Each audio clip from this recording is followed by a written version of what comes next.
بسم اللہ الرحمن الرحیم۔ ناظرین السلام علیکم، میں ہوں عبدالباسط اور آپ دیکھ رہے ہیں ڈی سائفر۔ لوگ جب زوم کے جنجال میں آ جاتے ہیں، اوج افلاک سے پاتال میں آ جاتے ہیں، تو بھی سادہ ہے کبھی چال بدلتا ہی نہیں، ہم بھی سادہ ہیں اسی چال میں آ جاتے ہیں۔ خدا خدا کر کے صدر بائیڈن نے ہمارے وزیر اعظم کو، نو منتخب وزیر اعظم کو ایک پیغام بھجوا ہی دیا، لیکن کمال یہ ہوا کہ اس پیغام میں، جس کو مبارکباد کا پیغام کہا جا رہا ہے، اس میں مبارکباد ہے ہی نہیں۔ نہ جانے ہم کس بات کی خوشیاں منا رہے ہیں، کیونکہ بہرحال امریکہ سے اگر صدر بائیڈن کی جانب سے کوئی پیغام آتا بھی ہے تو ہمارے لیے بہت بڑی بات بن جاتی ہے۔ اور ہمیں یاد ہے کہ جب پچھلی حکومت تھی اور جب صدر بائیڈن منتخب ہو کے 2021 میں آئے تھے جنوری میں، تو اس کے بعد ہمارے اس وقت کے وزیر اعظم نے ان کو مبارکباد کا پیغام بھیجا تھا، اور دنیا بھر سے لوگ تہنیت کے پیغام بھجواتے ہیں۔ اس کے بعد صدر بائیڈن نے یوں کیا کہ جب ان کو پیغامات مل گئے تو انہوں نے جو امپورٹنٹ کنٹریز تھے ان کو ٹیلی فون کرنا شروع کر دیا، ان کے سربراہان حکومت کو یا سربراہان ریاست کو، جس طرح کہ ہمارے جو ہمسایہ ملک ہیں وہاں کے وزیر اعظم نریندر مودی کو فون کیا انہوں نے، اور بھی بہت سے ممالک کے لوگوں کو فون کیا۔ اس وقت کے وزیر اعظم کو یہ خیال تھا کہ شاید ان کو بھی ٹیلی فون آئے گا، کیونکہ افغانستان کا معاملہ بڑے زوروں پہ تھا اور اس وقت دوحہ ایکارڈز بھی ہو چکے تھے افغانستان میں طالبان کے ساتھ 29 فروری 2020 کو۔ تو خیال یہی تھا کہ پاکستان بھی ایک اہم ملک ہے اور صدر بائیڈن کو ہمارے وزیر اعظم کو بھی فون کرنا چاہیے، لیکن کوئی فون نہیں آیا ان کا۔ نہ صرف فون نہیں آیا بلکہ ہم نے بھی فون کرنے کی کوشش بھی کی، چلی جی آپ فون نہیں کرتے تو ہم ہی ملا لیتے ہیں، لیکن انہوں نے ہمارا فون بھی لینے سے انکار کر دیا۔ یہاں تک بھی ہوا کہ اس وقت جو ہمارے سفیر تھے واشنگٹن ڈی سی میں، ان کو ہمارے اس وقت کے فارن منسٹر نے ایک بڑا سخت خط بھی لکھا کہ ابھی تک آپ ہماری کوئی فون کال ہی ارینج نہیں کروا سکے، یہ کیا بات ہے؟ تو بہرحال فون کال کبھی ہوئی نہیں اور نہ ہی کوئی رابطہ ان سے ہو پایا۔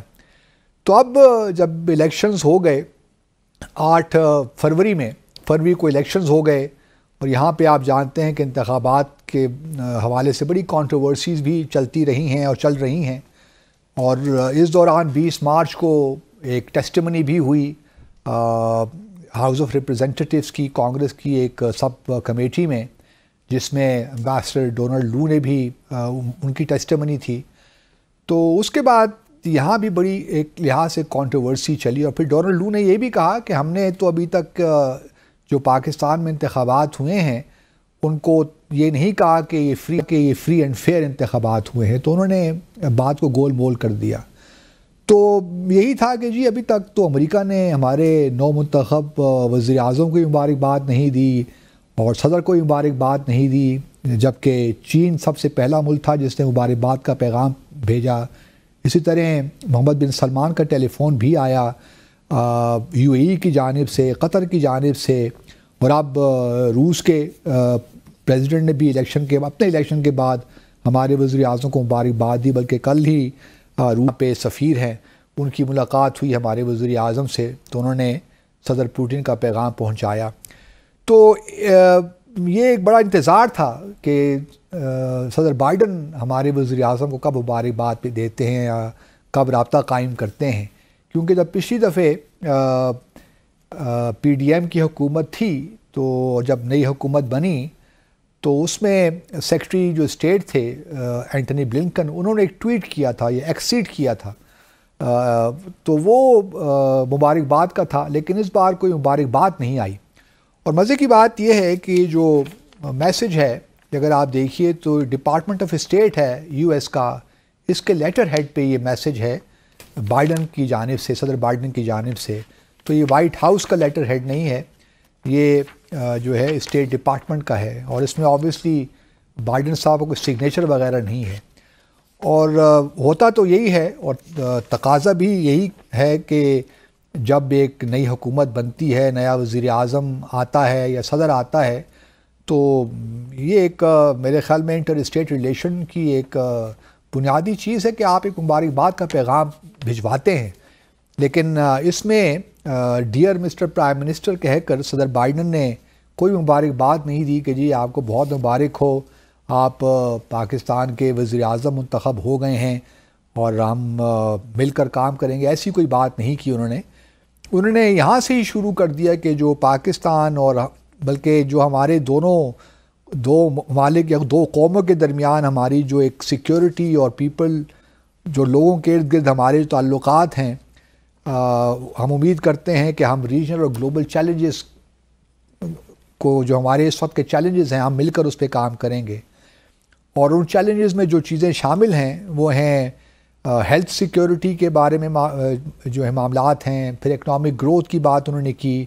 اور تعلیم کے حوالے سے انہوں نے بات کی، پھر وہ گرین الائنس کی بات بھی کی، پاکستان اور اس کے درمیان جو ہے جو موسمیاتی تبدیلیاں آ رہی ہیں اس کے بارے میں انہوں نے بات کی، اور پھر سیلاب کا ذکر کیا انہوں نے 2022 میں جو آئے تھے اس کے بارے میں انہوں نے بات کی۔ تو انہوں نے یہی کہا، اور پھر آخر میں آ کر وہ کہتے ہیں کہ انسانی حقوق پہ بھی ہم بات چیت کریں گے، یعنی کہ پاکستان میں جو انسانی حقوق کے مسائل ہیں ان پہ ہی بات ہوگی۔ تو یہ ایک میسج ہے۔ اب یہاں پہ اس کو بہت اچھالا بھی گیا اس میسج کو۔ ٹھیک ہے، ایک لحاظ سے تو اس میں مثال کے طور پر کاؤنٹر ٹیررزم کی کوئی بات نہیں کہی گئی، نہ ہی اور جو ہمارے سیکیورٹی کے ایشوز ہیں، یہ ایک اچھی چیز بھی ہے ایک لحاظ سے، لیکن چونکہ یو ایس کے ساتھ ہمارا جو باہمی اعتماد ہے وہ اس لیول کا نہیں ہے جو کہ ہمارا چین کے ساتھ ہے، تو یہ بھی بہرحال ہمارے لوگ اس کو غنیمت ہی سمجھتے ہیں کہ چلیے جی کچھ نہ صحیح کچھ میسج تو آیا، گو کہ سے مبارکباد کہیں نہیں دی گئی، لیکن ایشوز پہ فوکس کیا گیا جس پہ ایک ہمارا ریلیشن شپ آگے چل سکتا ہے۔ تو ایک حقیقی، آپ کہہ سکتے ہیں حقیقت اور مبنی ایک میسج ہے۔ اس میں یہ بھی نہیں کہا گیا کہ جی ہماری کوئی اسٹریٹجک پارٹنرشپ ہوگی، کیونکہ امریکہ کو بھی اس بات کا احساس ہے کہ پاکستان کے ساتھ اسٹریٹجک پارٹنرشپ نہیں ہو سکتی اس وقت جو حالات ہیں، اور وہ ایک ٹرانزیکشنل ریلیشن شپ بھی ہے، اور اسی پہ ہی فوکس کرنا چاہیے، اور جہاں بھی باہمی تعاون، دو طرفہ تعاون ہو سکتا ہے اسی کی بات کرنی چاہیے۔ تو ایک لحاظ سے یہ حقیقت پسندانہ یا حقیقت مبنی ایک پیغام ہے، اس میں وہ بون ہومی نہیں دکھائی گئی کوئی بہت کہ بڑا زبردست جی ہمارا کوئی تعلق ہے، اس میں بڑی گرم جوشی، ایسی کوئی بات نہیں ہے اس میسج میں۔ تو ایک لحاظ سے ریئلسٹک ہے، تو اس میں آپ کو تھوڑی سی اطمینان ہونا چاہیے کہ چلیے جی ہم بھی کوئی توقع نہیں رکھتے کہ امریکہ سے ہمارے کوئی تعلقات کوئی بڑے زبردست ہو جائیں گے، لیکن ہمارے ہاں ایک خاص لابی ہے ضرور جو کہ یہ چاہتی ہے کہ پاکستان کے ساتھ جو ہمارے چین کے ساتھ تعلقات ہیں، ہمیں چین سے پیچھے ہٹ جانا چاہیے۔ بلکہ میں پچھلے روز ایک صاحب کا کوئی ٹویٹ تھا وہ دیکھ رہا تھا، تو اس میں انہوں نے کہا کہ جی چھوڑیے سی پیک کو بھی جانے دیجئے، کوئی اس میں کچھ بھی نہیں رکھا ہوا، چین کے ساتھ جو تعلقات ہمارے ہیں پیچھے ذرا آئیے، امریکہ اور بھارت کے ساتھ تعلقات بنائیے، یہاں ہمیں بہت کچھ ملے گا اور یہ گیم چینجر ہوگا۔ تو پاکستان میں خاص لابی ہے جو یہ چاہتی ہے کہ جو چین کے ساتھ ہمارے تعلقات ہیں اسٹریٹجک نوعیت کے، وہ شاید ان کی نظر میں گیم چینجر نہیں ہیں، اور ہمیں چین سے کوئی فائدہ نہیں ہونے والا۔ بقول ان کے ہم ایک چائنا ڈیٹ ٹریپ میں آ رہے ہیں آہستہ آہستہ، اور ہم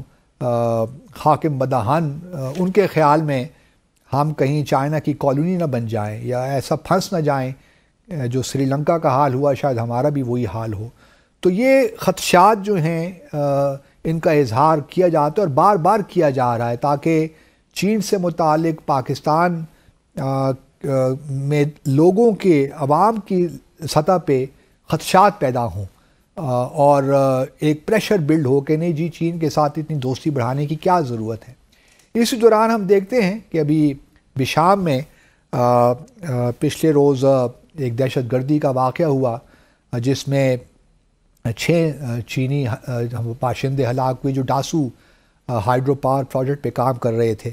اس کے بعد آبویسلی یہ تیسری کارروائی تھی، اس سے پہلے 2 کارروائیاں اور بھی ہو چکی تھی چینی باشندوں کے خلاف پاکستان میں، تو پچھلے 2 ہفتوں میں۔ تو کہنے کا مقصد یہ ہے کہ جہاں ایک طرف یہ نیریٹو بلڈ کرنے کی کوشش کی جا رہی ہے کہ بھئی چین سے ہمیں کچھ نہیں ملنا، ہمیں امریکہ کے ساتھ تعلقات کو بڑھانا چاہیے، تو دوسری طرف اس قسم کے واقعات بھی کروائے جا رہے ہیں تاکہ چین اور پاکستان کے درمیان جو ایک باہمی اعتماد کی فضا ہے اس کو ڈیمیج کیا جائے۔ لیکن خوشی اس بات کی ہے اور اطمینان اس بات کا ہے کہ چین بھی سمجھتا ہے کہ اس کے پیچھے کن قوتوں کا ہاتھ ہے جو چاہتے ہیں کہ پاکستان اور چین کے تعلقات کمزور ہوں، اور چین نے آبویسلی ریئیکٹ کیا، لیکن انہوں نے یہ کہا کہ ہمیں سیکیورٹی ہمارے باشندوں کو دیں جو چینی شہری ہیں، اور ان کی انویسٹیگیشن ٹیم بھی آئی ہے یہاں پہ، گزشتہ روز پہنچی ہے اسلام آباد میں، ہمارے وزیر داخلہ نے ان سے ملاقات بھی کی ہے، محسن نقوی صاحب نے۔ تو ایک لحاظ سے ایک جوائنٹ انویسٹیگیشن بھی ہو رہی ہے کہ یہ کون لوگ ہیں، کن لوگوں کے ہاتھ ہیں جنہوں نے یہ کارروائی کی ہے اور چینی شہریوں کو نشانہ بنا رہے ہیں۔ اس میں کوئی دو رائے نہیں ہے، ہم جانتے ہیں کہ کن لوگوں کا ہاتھ ہے، کن قوتوں کا ہاتھ ہے، اور اس میں امریکہ بھی ہے، بھارت بھی ہے، اور چاہے وہ IS خراسان ہو یا TTP ہو، ہم جانتے ہیں کہ کون سی ریاستیں ان کی فنڈنگ کر رہی ہیں، اور جو لوگ استعمال ہوتے ہیں، سچی بات تو یہ ہے کہ ان کو معلوم ہی نہیں ہوتا کہ وہ کس کے لیے استعمال ہو رہے ہیں۔ وہ تو اس نظریے کے لیے شاید جو بھی ان کا ایک فالس یا مس پلیس نوشنز ہیں یا آئیڈیالوجی ہے اس کے طور پہ وہ اس پہ کام کر رہے ہوتے ہیں، لیکن وہ کچھ ہاتھوں میں کھیل رہے ہوتے ہیں جن کا ان کو علم نہیں ہوتا۔ اسی طرح اگر آپ دیکھیے تو روس میں جو ماسکو میں پچھلے دنوں 22 مارچ کو جو واقعہ ہوا جس میں 143 رشین مارے گئے، اور اس کے پیچھے بھی IS کے جو اسلامک اسٹیٹ خراسان ہے جو کہ ISS کا حصہ ہے، انہوں نے رسپانسبلٹی کلیم کی ہے کہ ہم نے یہ دہشت گردی کروائی ہے۔ اس میں 4 تاجک شہری بھی پکڑے گئے ہیں، گرفتار ہوئے ہیں، لیکن صدر پوٹن کا یہ کہنا ہے کہ اس کے پیچھے IS خراسان نے اگر کروایا بھی ہے تو یہ یوکرین کی ایما پہ ہوا ہے، اور یوکرین اس وقت آپ جانتے ہیں کن کے ہاتھوں میں کھیل رہا ہے، اس کے پیچھے بھی امریکہ ہے۔ تو یہ ایک بہت بڑی گلوبل پالیٹکس ہے، یا آپ اس کو جیو پالیٹکس کہہ لیں یا جیو اکنامکس کا حصہ بھی ہے۔ تو یہ جیو اکنامکس اور جیو پالیٹکس ایک ساتھ چل رہے ہیں، اور کوشش اس وقت یہی ہے کہ روس کو بھی اندر سے نقصان پہنچایا جائے۔ حالانکہ میں پہلے بھی اس پہ کئی بار بات کر چکا ہوں کہ یوکرین کا جہاں تک مفادات کی بات تھی تو یوکرین کو یہ لائن لینی ہی نہیں چاہیے تھی کہ وہ نیٹو کا حصہ بننا چاہ رہا ہے، کیونکہ یہ رشیا کی ریڈ لائن تھی، اور جب یوکرین نے وہ کراس کی تو آبویسلی پوٹن کے لیے یا رشیا کے لیے بہت مشکل ہو گیا، اور یوکرین کو بہت نقصان پہنچا، انفراسٹرکچر تباہ و برباد ہو گیا، جو ڈنباس کا ریجن تھا وہ چلا گیا رشیا کے پاس، کرائمیا تو 2014 میں چلا گیا تھا۔ تو اس وقت جو پاکستان نے بھی بدقسمتی کے ساتھ کچھ ایسے لوگ ہیں جو دانستہ یا غیر دانستہ طور پہ امریکہ کے ہاتھوں میں کھیل رہے ہیں، اور ان کو اس بات کا احساس نہیں ہے کہ چین کے ساتھ ہماری دوستی کتنی ہمارے لیے ضروری ہے۔ اس پہ انشاءاللہ کسی اور وقت تفصیلاً گفتگو بھی کروں گا۔ یہاں ایک وقفے کا مجھے کہا جا رہا ہے، تو وقفے کے بعد ہم ناظرین آتے ہیں تو بھارت کے ساتھ تجارت کے حوالے سے بہت سی باتیں ہو رہی ہیں، تو اس پہ بات کرنے کے لیے میرے پاس ساتھ ہوں گی اسکائپ پہ پروفیسر سائرہ عباسی صاحبہ، تو ان سے بات کریں گے اور دیکھیں گے کہ وہ اس بارے میں کیا کہتی ہیں۔ ہمارے ساتھ رہیے۔